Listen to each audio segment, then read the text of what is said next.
boa noite, minha gente. Que prazer ter a sua companhia aqui comigo. Está no ar o seu programa Identidade Geral. A gente dá início hoje a uma nova jornada e o meu coração é só alegria e gratidão, viu? Confesso que o novo me assusta, faz enfervecer o sangue nas veias, a barriga tá tremendo. E por tudo isso eu sou grata sim, porque isso mostra que eu sou ser humano. E aqui, como você já sabe, é o lugar de mostrar a nossa humanidade, a humanidade de cada pessoa, através de suas jornadas e de suas histórias também. O Identidade Geral é sobre isso, é sobre ser humano.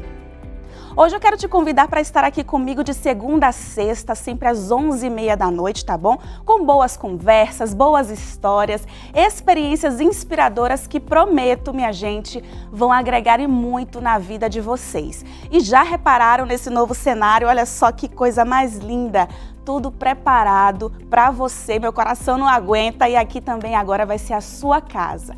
E para começar bem essa nova fase, a pessoa que vai sentar aqui em nossa poltrona hoje é exemplo de força, coragem, mais ainda de empatia. Sua história não tem resumo porque não tem ponto final, está em constante construção e por isso em reticências. Estou radiante porque o Identidade Geral vai fazer parte de um dos capítulos da história dessa pessoa que é simplesmente fantástica. Mas espera aí que eu já te conto quem é. Primeiro eu quero te fazer um convite que é super legal, super especial, que é para você fazer parte da maior escola bíblica do mundo e é muito fácil. Você pode inclusive começar pedindo gratuitamente esse guia de estudo da Bíblia aqui, a revista Entre Família. Inclusive aqui dentro tem uma lição que tem tudo a ver com a nossa conversa de hoje. Está na página 75 e se chama Quebrando o Silêncio. Você sabia que todos os anos milhares de mulheres entram para as estatísticas como vítimas de violência? Pois é, o quadro é alarmante, às vezes até assustador. E o que a Bíblia diz sobre isso e como podemos quebrar o silêncio diante dos sofrimentos físicos e emocionais? Você precisa pedir o seu exemplar desse guia de estudo e se aprofundar ainda mais nesse assunto. Conhecimento pode te ajudar a sair dessa realidade que você vive ou até mesmo ajudar quem está em sofrimento e que está próximo a você. Por isso, peça agora mesmo, mandando uma mensagem pelo seu WhatsApp. É só adicionar nosso número aí na sua agenda e mandar um oi. Quero meu guia de estudos que a Louise ofereceu lá no Identidade. Se você preferir, você pode ligar no horário comercial. Também vai ter alguém te esperando. O número é aqui, ó, DDD 12 21 27 3121. Agora a gente vai para um rápido intervalo e na volta eu tenho uma convidada especial do programa de hoje. Eu espero você, já já.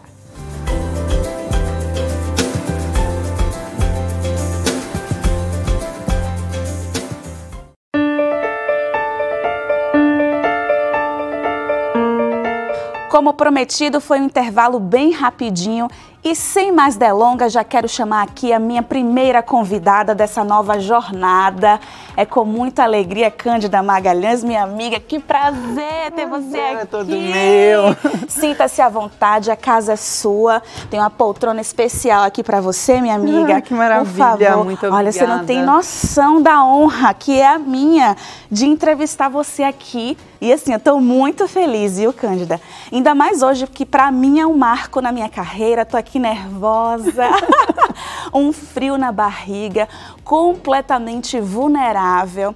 E é sobre vulnerabilidades que a gente vai falar aqui hoje, né? Sobre vulnerabilidade, sobre empatia, até porque a Cândida trabalha nesse contexto de vulnerabilidade no sentido de proteger mulheres que são vítimas da violência doméstica. Então, muito obrigada, viu, Cândida? É uma alegria tremenda ter você aqui. Minha querida, a alegria também é toda minha. Ela vai de encontro, né, à nossa sororidade tão vivenciada, né, de vir trazer o esperançar para você, de trazer tudo que você merece de bom, de boas energias para esse programa maravilhoso. Então, é uma honra muito grande, né, estrear junto com você. O privilégio é todo meu. A emoção tá tona aqui, né? Tá. Mas olha só, queria começar o nosso bate-papo perguntando como foi que você entrou aí para essa jornada também de proteger as mulheres. Você já chegou a passar por alguma situação de violência doméstica ou de repente não, você apenas teve o sentimento da empatia mesmo ali por mulheres que têm esse histórico, né, vivem nesse cenário? Como que foi? Desde criança eu já tinha essa missão de empoderar outras meninas, de despertar nelas, né, o empreender. A gente só brincava, fazia brincadeiras em que as meninas eram poderosas, que eram donas de lojinhas, que nós vendíamos bijuterias, né? Então já era um olhar para essa menina.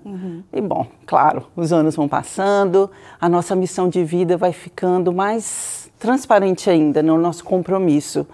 E o curso de Direito, a minha primeira intenção sempre foi devolver de alguma forma às pessoas aquilo que eu tinha de conhecimento.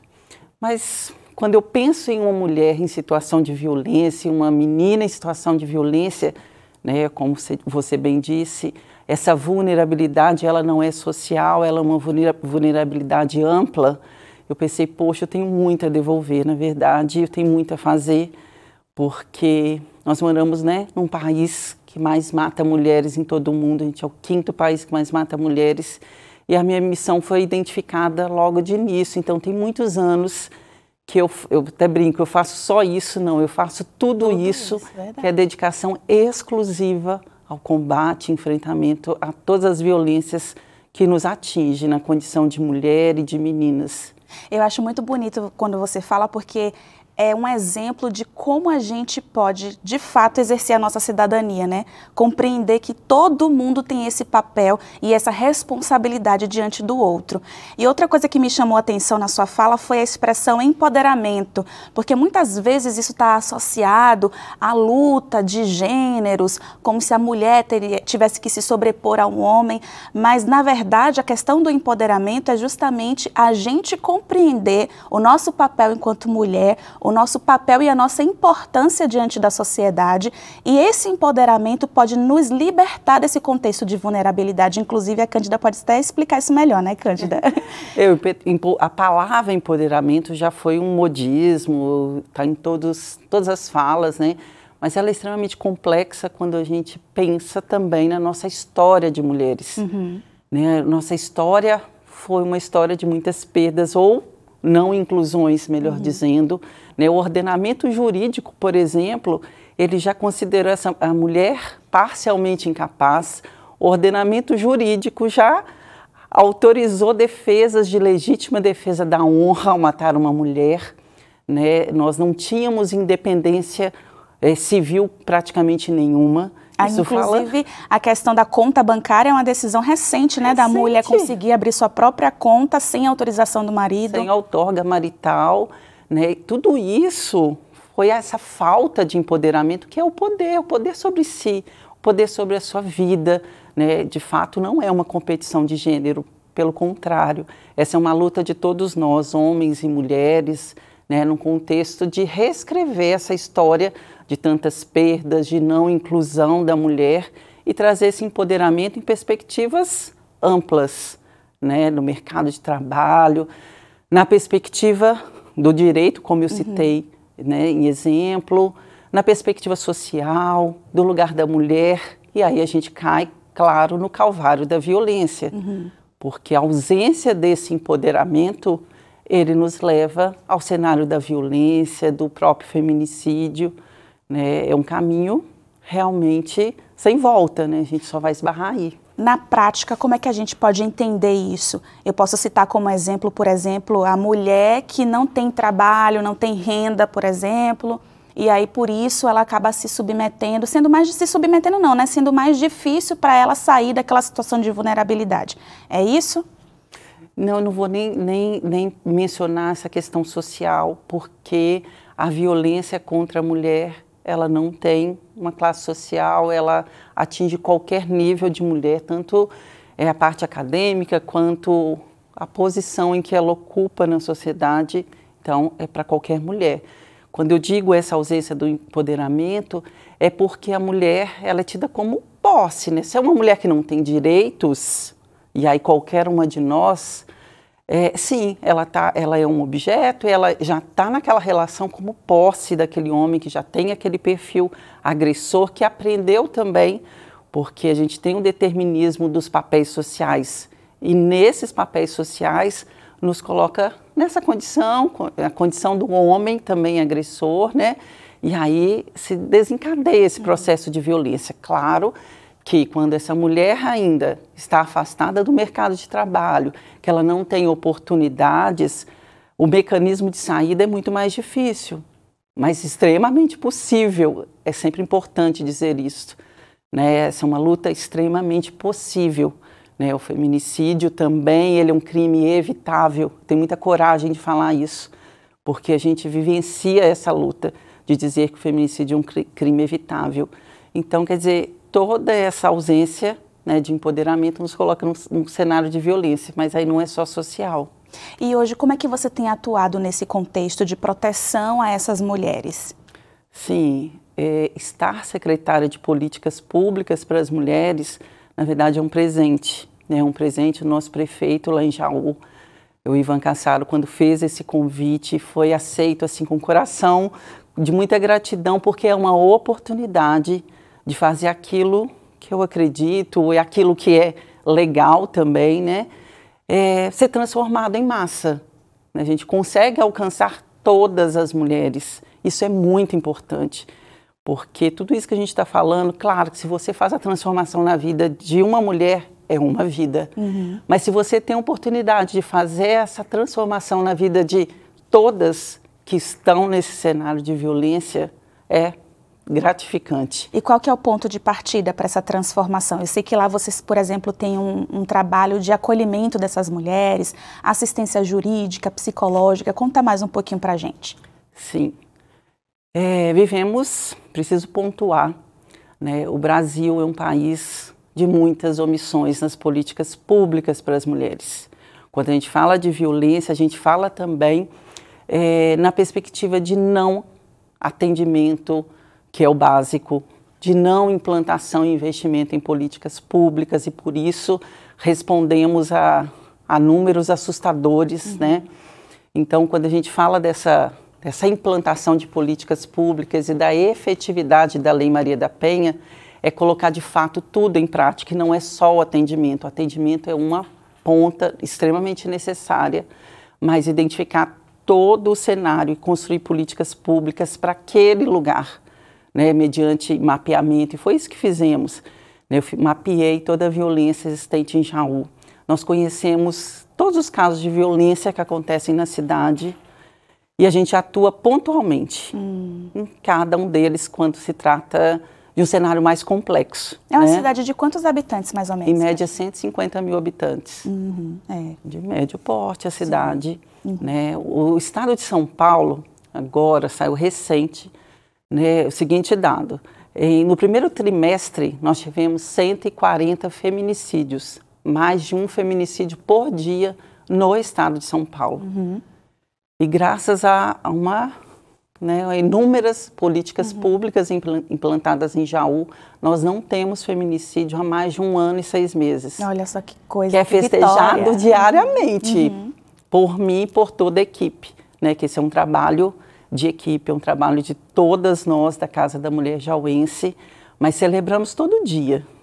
Hoje não tivemos morte, e mais, salvamos mulheres, transformamos, né? Porque essa é a grande questão. Salvaram famílias, né? Porque a partir do momento que uma mulher ela é protegida, o filho dessa mulher também, o marido dela também, a mãe, as irmãs, enfim, é toda uma cadeia social que fica debaixo da asa da proteção. O assunto rende, viu, minha gente? A gente vai ter que ir para um breve intervalo, Cândida. Já já a gente volta com mais histórias e informações, mas também tem um segredinho, viu? Quem é a mulher que está por trás dessa Secretaria de Políticas Públicas? Você vai conhecer no próximo bloco e eu aguardo você.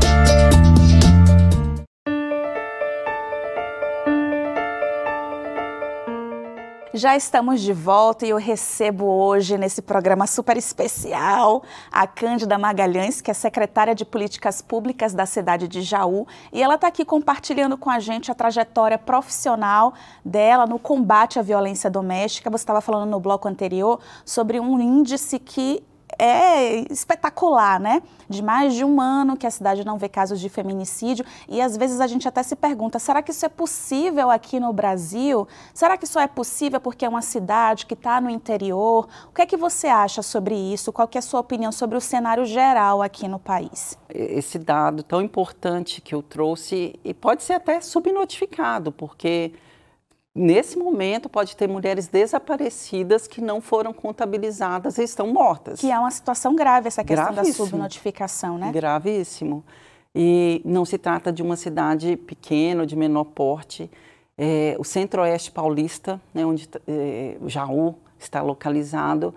Inclusive, a gente teve no ano passado, nas cidades menores que Jaú, inclusive de 2 a 3 feminicídios em todas as cidades que rodeiam Jaú, Botucatu, Bauru, né? É de fato a aplicação de política pública.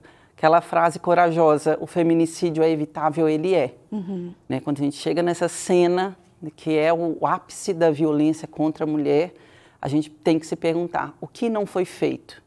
Quem falhou? Assumir essa responsabilidade, Sim, né? porque o erro está ali. E quando você fala em subnotificação, eu também penso nas medidas protetivas, que são aqueles documentos, né, que o juiz emite dizendo, olha, o abusador, o violentador precisa ficar distante, tanto o espaço ali. As pessoas às vezes se questionam, de fato a medida protetiva funciona? E o que é que você tem a dizer? Também faz parte de uma das políticas públicas implantadas por nós. Jaú é a primeira cidade a colocar em prática o formulário de risco que o Conselho Nacional de Justiça lançou logo em 2021. E aí a mulher, ao relatar a violência para uma das nossas técnicas, é também preenchido um formulário de risco muito minucioso, enviado para a Delegacia da Mulher, onde ela vai requerer essas medidas protetivas. Então, o magistrado, ao apreciar aquele pedido, ele vai conseguir entender com mais profundidade qual o risco que essa mulher tem em ficar, em ter uma medida negada. Então, existe todo um sistema também de monitoria dessa medida protetiva e o não cumprimento dela também tem que ser feito um outro boletim de ocorrência, porque aí estamos diante de um novo crime, que é descumprimento dessa medida e, de fato, né, recolher aquele agressor, né, à prisão, porque é uma forma de preservar a vida dela. Então, a medida protetiva é extremamente eficaz, deve ser requerida todas as vezes que essa mulher está em risco, e você pontuou a família também, a Lei Maria da Penha prevê essa medida protetiva para todos que forem, né, necessários aí para essa proteção, os filhos, mãe, irmã, todos que estiverem naquele ápice da ameaça mesmo do agressor.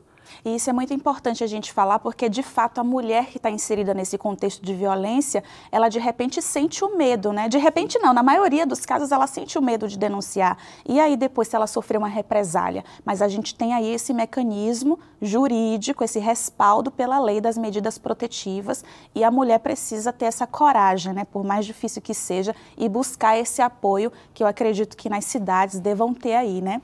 Cândida, em julho do ano passado, quando viralizou aquele caso do DJ Ives, você escreveu um artigo para o Estadão e você disse a seguinte frase: o grito silente de mulheres em situação de violência ecoa a voz de todas ao mesmo tempo. E parece até contraditório, né? Mas qual que era a mensagem que você queria passar ali?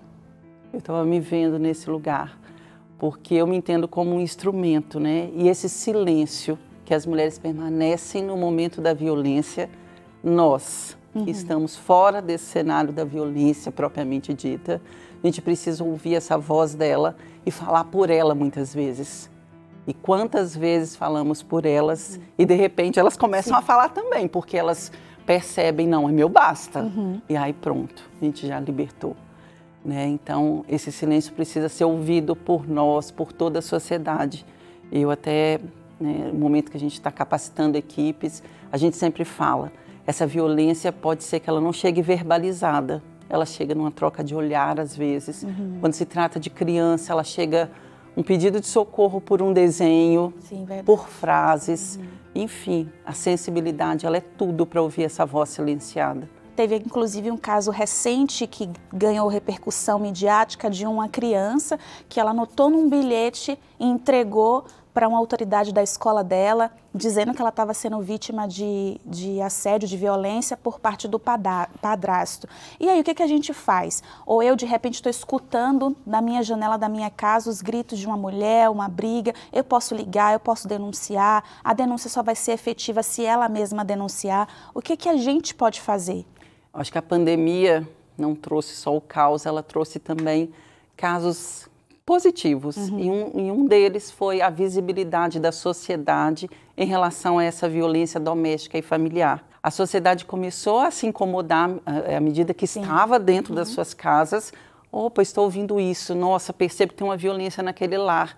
Então foi a primeira vez que a sociedade se colocou ali como ouvinte desse silêncio, né? Então houveram várias denúncias e a denúncia ela é o principal fator que pode salvar também uma vida. Mas eu, enquanto terceira, posso denunciar então? Deve denunciar. Olha só. Recentemente eu fiz uma visita ao 180, que é um canal de denúncia oficial da ouvidoria, extremamente eficiente, porque as denúncias são encaminhadas a um ponto focal dos municípios e é investigado. Então, é necessário denunciar sempre pelo 180, se aquela violência está acontecendo, você está percebendo, ou 190, quando essa violência ela é imediata e precisa ser sanada de qualquer forma. E a gente também pode tentar inserir essas denúncias conforme a nossa rotina também, os nossos talentos, a nossa área de atuação. Eu, enquanto jornalista, posso fazer umas matérias denunciando os casos. Ou, de repente, você é psicóloga, tem uma vizinha nessa situação, pode fazer um acolhimento nesse sentido também. Ah, eu sou advogado, enfim, todo mundo pode ter alguma forma, uma condição de ajudar essa família, né? Lembrando que não é um caso de defender apenas as mulheres, mas é uma proteção na família como um todo, né? E agora, partindo completamente dessa questão da violência, eu queria saber quem é a Cândida, que Cândida é uma mulher forte, advogada, secretária de políticas públicas, está aí na defesa dessas mulheres vulneráveis, mas quem é a mulher que está aí por trás também? Quem que é a Cândida? Na verdade, é uma sonhadora.